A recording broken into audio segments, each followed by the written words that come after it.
Assalamualaikum warahmatullahi wabarakatuh. Salam sejahtera, salam sehat untuk kita semua, Bapak Ibu sekalian, teman-teman sekalian, khususnya masyarakat Kabupaten Bekasi, kan? Perkenalkan, saya Sugeng Anto dari komunitas BOS Indonesia, penggiat Germa Sejahtera, Gerakan Masyarakat Hidup Sehat, sesuai dengan Impres nomor 1 tahun 2017. Kemudian penggiat kesadaran politik masyarakat Indonesia, Garuda Politik Indonesia, websitenya garudapolitik.com. Oke, Bapak sekalian, kali ini edukasi tentang program support menuju Pileg 2024 Kabupaten Bekasi, kolaborasi Win-Win Solution, menang untung kalah untung. Ini menarik, menang untung kalah untung. Nah, Bapak Ibu sekalian, di dalam Pileg pilihan legislasi tentu ada resiko menang, resiko kalah, dan kita harus siap itu ya. Kalau kita ikut legislatif harus siap menang, siap kalah. Jangan aja kita siap menang tapi nggak siap kalah, kan gitu loh. Ya kan, Bapak sekalian. Tapi gimana kalahnya kita masih untung. Nah, ini menarik ya kan. Nah, Bapak sekalian, kita belajar dari filosofi orang Jepang. Orang Jepang itu kalau perang adalah prinsipnya berani mati. Nah, berani mati bukan artinya dia pasrah mati, tidak. Karena dia berani mati, dia segala upaya, segala teknis digunakan gimana dia menang. Faktanya ketika perang Jepang musuhnya yang mati. Nah, ini menarik ini, ya kan? Jadi ini menarik. Jadi kita siap kalah bukan artinya kita mau kalah, tidak. Tapi kita lebih baik resiko harus dihitungkan di awal gimana ini. Nah, menang untung kalah untung ini adalah dasarnya adalah kita ada resiko kalah tapi kita menang. Tapi kita intinya mau menang ya, karena kita mau menang kita ada antisipasi. Jadi kita bahasanya kita lebih baik ngomong pahit hasilnya manis daripada ngomong manis hasilnya pahit, kan gitu. Oke, Pak sekalian. Nanti kalau kita bicara detail ini cukup panjang, nanti kita bisa edukasi selanjutnya. Oke. Pemerintah Kabupaten Bekasi, kalau kita bicara Kabupaten Bekasi adalah kabupaten ini berbatasan dengan timur Karawang, yang kemudian dengan baratnya adalah bisa dengan Jakarta dan kemudian kota Bekasi, kemudian berurusan dengan Bogor juga, ya kan? Ini menarik, ya kan? Ujung sana ini berbatasan dengan Purwakarta juga. Oke. Ketika kita bicara Kabupaten Bekasi berarti bicara 23 kecamatan, 180 desa, 7 kelurahan dengan 1000 RW, 6000 RT dengan jumlah penduduk 3,5 juta. Ini data 2017, luar biasa besar ya bicara Kabupaten Bekasi. Nah, Kabupaten Bekasi ya kan dengan 50 kursi, dengan 6 daerah pilihan, ya dengan APBD Kabupaten Bekasi adalah 6,4 triliun. Wow, luar biasa ya. 6,4 triliun. Dasar hukum Pileg. Jadi kalau bicara Pileg Bapak Ibu sekalian, tentu dasarnya undang-undang. Pileg 2019 dasarnya Undang-Undang Nomor 7 2017 dengan ada 5 poin utama: sistem pemilu proporsional terbuka, ambang batas pencalonan presiden 20-5%, ambang batas parlemen 4%, metode konvensi suara senlik murni, dan alokasi kursi per dapil 3-10 kursi. Oke, jadi Pileg berdasarkan undang-undang ya. Nah, kenapa kita harus peduli politik? Ini menarik. Kenapa kita harus peduli politik? Nah, ini adalah Mehmet Erbakan, adalah tokoh nasional Turki. Ya, kenapa dia bilang orang Islam yang tidak peduli politik akan dibunuh oleh politikus yang tidak peduli pada Islam? Padahal 98% penduduk Turki adalah Muslim. Persentasenya lebih menang dibanding Indonesia yang 86%. Karena apa? Turki memang memisahkan antara agama dan kekuasaan, yang disebut dengan istilah sekuler, ya kan? Nah, beliau ini adalah penerus dari Ali Adnan Menderes. Ya kan, kemudian generasi berikutnya adalah Recep Tayyip Erdogan. Luar biasa ya. Jadi peduli politik. Nah, kadang-kadang kita di lapangan pun juga sama, ketemu Pak Ustadz, Pak Sugeng jangan ngomong politik lah, politik itu kejam, kotor dan sebagainya. Saya kira belum paham aja, ya kan, belum paham aja. Makanya saya kadang ada edukasi dengan sedikit guyonan. Pak Ustadz, kalau dalam Islam itu jangankan urusan pemerintahan, urusan politik, urusan dagang, niaga dan sebagainya. Kencing aja itu di dalam Islam itu ada adabnya, ada aturannya. Jadi kita harus peduli, Pak Ustadz, ya kan. Jadi kalau kita harus kafah juga, jangan sampai kita ini sepotong-potong kan dengan Islam ini kan. Oke. Jadi kita harus mulai peduli dengan politik, ya kan. Oke. Legislatif, Bapak sekalian, kalau kita bicara legislatif adalah lembaga kekuasaan. Ingat, legislatif adalah lembaga kekuasaan, bukan lembaga sosial. Jadi kita bagian dari trias politika. Indonesia menganut trias politika. Jadi kekuasaan dibagi 3, legislatif, eksekutif, yudikatif. Kalau kita bicara legislatif berarti bicara MPR, DPD, DPR RI, DPRD provinsi, DPRD kota kabupaten, dengan fungsinya adalah fungsi membuat regulasi, undang-undang atau perda, penganggaran budgeting, dan fungsi kontrol atau pengawasan. Jadi ini fungsi utama. Makanya saya guyon sama Pak Ustadz, boleh nggak marbot itu dibayar oleh negara? Ya boleh. Ya kan? Asalkan ada legislatif yang ketok palu di situ kan. Kalau legislatifnya peduli, kalau legislatifnya nggak peduli, nah ini. Jadi kita harus mulai peduli terhadap politik. Lanjut. Hal-hal penting dalam Pileg, dalam ini ada kurang lebih 8. Pertama, undang-undang pemilu selalu berubah 5 tahun. Karena selalu berubah, kita harus memahaminya ya, karena ini nanti menentukan strategi di lapangan. Kemudian Pileg banyak kursi, banyak caleg. Nah ini, beda pilkada dengan Pileg adalah apa? Kalau pilkada 1 kursi banyak calonnya, kalau Pileg banyak kursi, banyak calon. Nah ini. Di dalam pileg ini, contoh di dalam satu dapil ada 10 kursi, artinya apa? Ketika ada 90% orang tidak suka dengan kita dan partai kitanya, kita masih punya kursi. Nah ini menarik, karena di dalam pileg itu tidak harus nomor urut 1. Nomor 1, nomor 2, nomor 3, nomor 4, nomor 5, nomor 6, nomor 7, nomor 8, nomor 9, 10 masih dapat kursi. Nah ini menarik nih ya. Ketiga, 98% lebih kursi legislatif adalah kursi jamaah. Nah, artinya apa? Contoh harga satu kursi 20.000, jarang yang nyoplok individu 20.000. Ya kan, berarti kalau yang nyolok 10.000 berarti 10.000-nya lah suara caleg lain dan suara partai. Jadi makanya kita harus, makanya disebut kursi gotong royong kan, maka kita ada caleg terpilih dan tidak terpilih, makanya harus ada kesepakatan. Jadi kita harus musyawarah mufakat, keadilan sosial, persatuan Indonesia. Jadi kita jangan, teman-teman yang duduk, yang kita kan harus ngomong Pancasilais, tapi kita harus benar-benar mempraktekkan Pancasila kan. Jangan sampai kita sudah duduk dia lupa bahwa suara kita duduk ini sebenarnya ada suara kontribusi teman-teman lain. Oke, lanjut. Pileg berdasarkan pemilihan dapil, patokannya adalah jumlah penduduk. Pasca reformasi, pileg menurut sistem terbuka. Nah, pasca amandemen Undang-Undang Dasar, jadi Undang-Undang Dasar 45 itu di amandemen 4 kali, 99, 2000, 2001, 2002, maka sistem politik salah satunya sistem terbuka. Ini menarik. Dalam pileg one man one vote, suara presiden, suara tukang becak sama, suara petani, suaranya bosnya banyak, tanah petani sama. Jadi one man one vote. Pileg pasca reformasi banyak muncul caleg baru, ya luar biasa ini karena kesadaran politiknya udah luar biasa. Ini hal penting. Nah, bicara Kabupaten Bekasi, pileg 2019 ada 11 partai yang mendudukkan dewanya, ya kan? 11 tertinggi Gerindra, 10 PKS, PDP 7, Partai Golkar 7, Demokrat 6, PAN 6, PAN 3, P3 2, Nasdem 1, PSI 1, Partai Bintang 1, dan PKB 1. Ya, ini luar biasa ini. Wow, dinamis banget ya. Jadi luar biasa ya. Beberapa catatan penting dalam pileg Bekasi. Nah, kursi terbanyak Gerindra menggeser suara Golkar. Pileg 2014 adalah yang menang Golkar nih, sekarang digeser Gerindra. Nah, 50% anggota legislatif baru. Nah, ini menarik. 50% berarti separuh lebih petahana ini belum tentu bisa bertahan kursi. Artinya apa, ini dinamis. Jadi teman-teman yang baru malas masuk newcomer jangan khawatir karena legislatif ini sangat peluangnya cukup besar. Ya kan? Jadi 8% wajah baru. Oke. Harga satu kursi 41.000. Harga satu kursi pengertiannya gini, DPT dikalikan kurang lebih 7% kehadiran dibagi jumlah penduduk kurang lebih 41.000. Perolehan suara tertinggi, ya ini perolehan suara tertinggi duduk di kursi adalah 19.000. Nah, untuk mencapai 41.000 berarti ini suaranya lah sisanya lah suara temennya caleg lain dan suara partai. Nah, apalagi yang 2.900 duduk berarti menuju 41.000 berarti wow, hampir 90% suara lainnya lah suara caleg dan suara partai. Makanya kita harus peduli dengan caleg lain ya. Jangan, apalagi kursi jamaah. Peduli sama caleg dan peduli sama partai tentunya kan. Karena kita kursinya kursi jamaah. Golkar 7 kursi dari 10 kursi 2014 turun.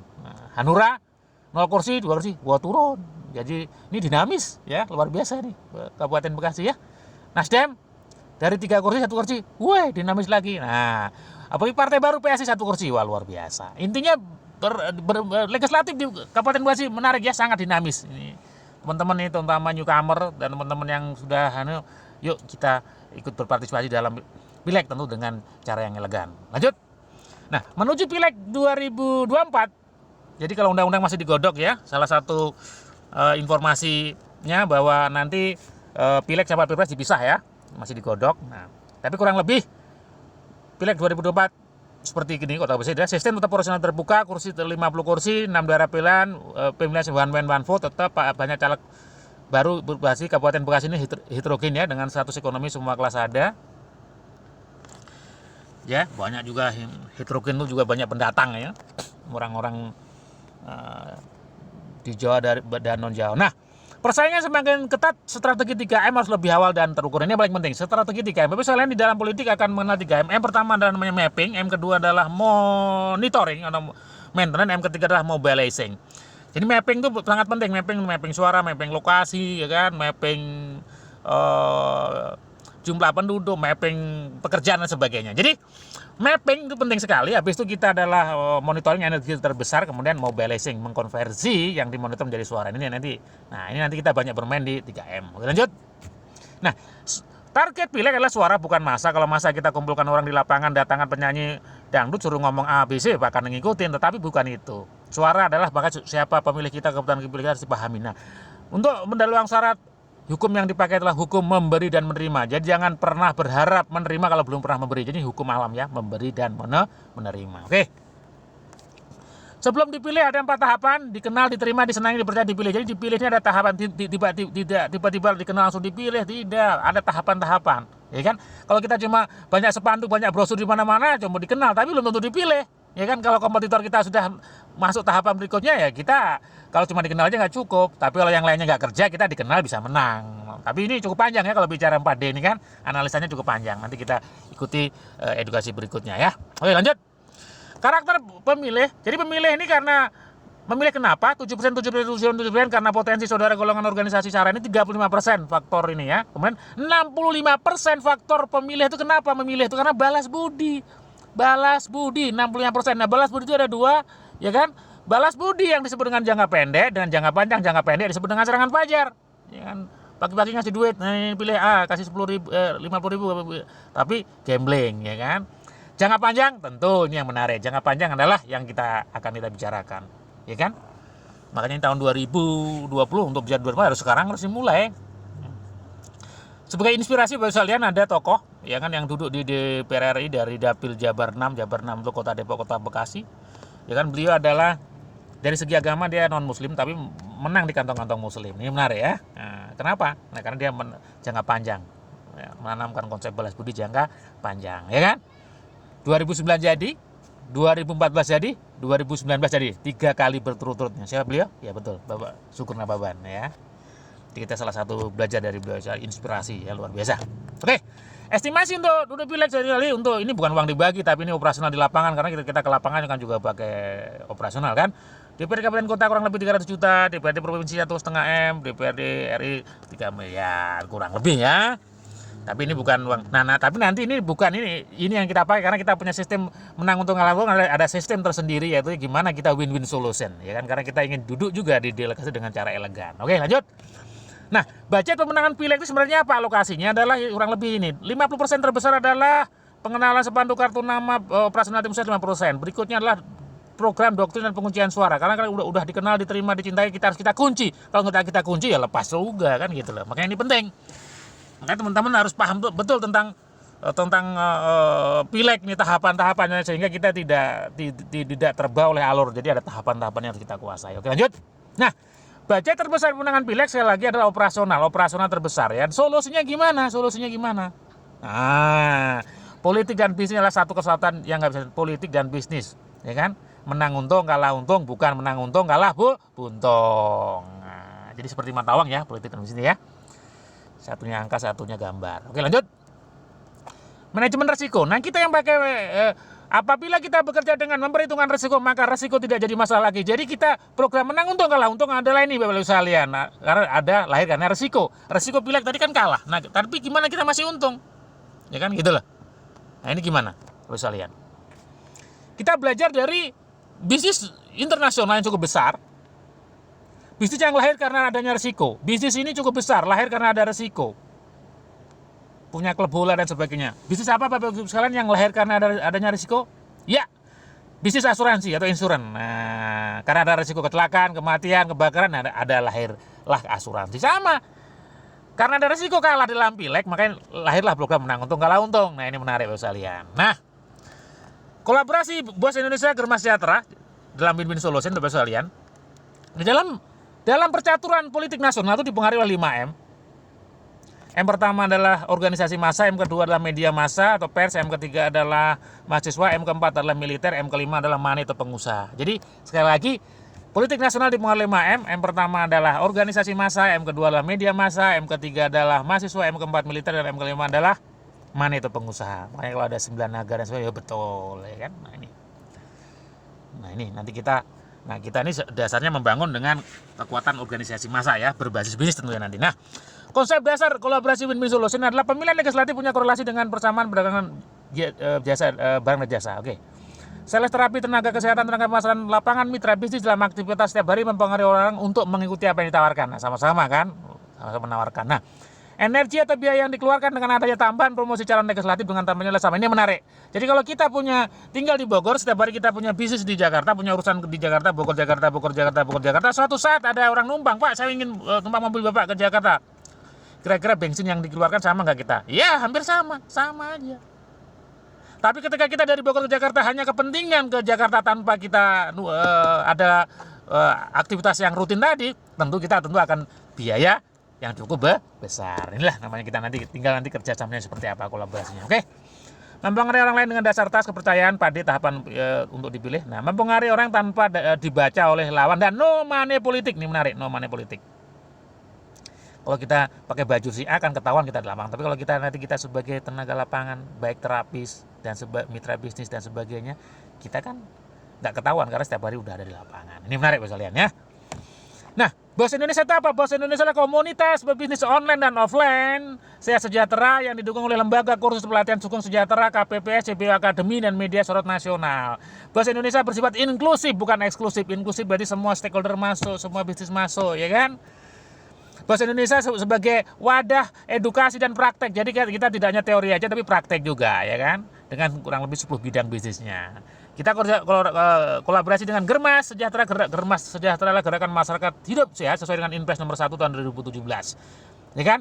Di dalam Germas tentu kita ada didukung oleh Yayasan Sukung Sejahtera, LKP dan sebagainya. Nah, sehat menurut WHO dan Undang-Undang 36 2009 tentang kesehatan tentu sehat itu ada 4. Sehat fisik, sehat psikis atau mental, sehat sosial, finansial, dan sehat spiritual. Jadi kita tidak ada badannya, mentalnya aja, jadi sosial, finansial, kantongnya juga harus sehat, ya kan? Jadi itu nanti kolaborasi luar biasa, ya. Nah, bentuk kegiatan di lapangannya adalah apa? Nanti seperti ini, baik online ataupun offline. Online berupa edukasi bisnis online, kursus bisnis online istimewa, edukasi pola hidup sehat. Offline-nya adalah edukasi bisnis online, edukasi kesehatan sejahtera, edukasi dan pemeriksaan kesehatan, olahraga dan jalan sehat bersama. Ini adalah kegiatan yang di lapangan, luar biasa. Nah, kegiatan ini adalah salah satu kegiatan yang luar biasa. Yang kegiatan tadi berhubungan dengan monitoring secara nggak langsung, kan? Nah, inilah yang dijadikan nanti kekuatan program kolaborasi dan doktrinasi penguncian suara. Jadi sales agen terapis, tenaga pemasaran kesehatan, terapis, manajemen, mentor nih setiap hari di lapangan. Nah, pemenang dijadikan kekuatan pemenangan suara dengan kekuatan komunitas tadi ya. Nah, kegiatan Bos Indonesia Germas Sejahtera baik online dan offline tentu pakai operasional, dan operasionalnya gimana? Ya kan udah termasuk dalam bisnis. Ya, jadi kita calon caleg nanti kalau kerjasama tentu tidak mengeluarkan operasional ini, ya, tapi tentu kita ada kerjasama yang win-win solutionnya ya. Ini menarik Bapak sekalian ya. Nah, intinya apa? Tripartit sukses pileg. Jadi apa? Kolaborasi dari Bos Indonesia Sejahtera, tim sukses caleg dan media pers partner, karena media sebagai wahana komunikasi massa penyebar informasi pembentuk opini sesuai dengan Undang-Undang 40 tahun 99 tentang pers. Ini luar biasa. Jadi gimana kita bisa mendudukkan teman-teman duduk di DPR di Kabupaten Bekasi dengan low cost, dengan biaya rendah, ya kan? Jadi kan, karena kita dengan biaya rendah tentu kalau Bapak Ibu duduk dengan cara yang benar tentu akan menjadi luar biasa ya. Nah, Bapak sekalian, pemilih berdaulat negara kuat, Bos Indonesia Germas Sejahtera, garudapolitik.com. Sekali lagi kita sukses berdesain, ikut mendesain, membantu teman-teman duduk di dewan dengan cara yang elegan, cara konstitusional, dengan cara yang benar, sehingga diharapkan teman-teman duduk tetap peduli sama konstituen dan masyarakat. Jadi ketika kita duduknya dengan cara benar, insya Allah dia akan amanah terhadap tugas yang diberikan, ya kan? Oke Bapak sekalian, sampai jumpa di edukasi berikutnya.